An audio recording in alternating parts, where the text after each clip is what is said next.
2025 সালে Landsat countdown report বলছে ভারতে পরিবেশ দূষণের কারণে, বায়ু দূষণের কারণে 17,20,000 মানুষের মৃত্যু ঘটেছে।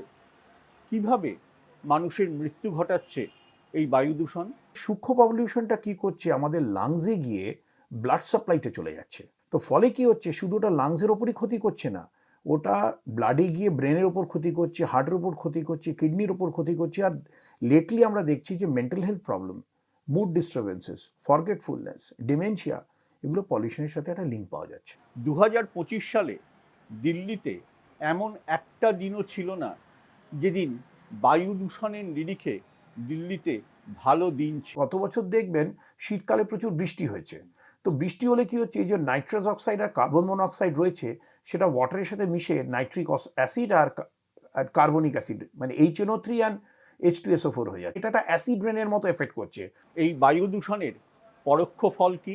পরোক্ষভাবে পলিউশন আমাদের স্ট্রোক বাড়িয়ে দিয়েছে, আমাদের নিউরোলজিক্যাল কমপ্লিকেশনসগুলো বেড়ে গেছে, ডিমেনশিয়া বেড়ে গেছে, আমাদের কি বলে বিহেভিয়ারাল ডিসঅর্ডার্স বেড়ে গেছে, মানুষের অ্যাংজাইটি বেড়ে গেছে, মানুষের মধ্যে because of this mental health problem অন্যরকম ইম্প্যাক্ট হচ্ছে লোকেদের, মানে সোসাইটাল ইম্প্যাক্ট রয়েছে, কনসিকুয়েন্সেস, মানুষ ঘুমোচ্ছে না ভালো করে।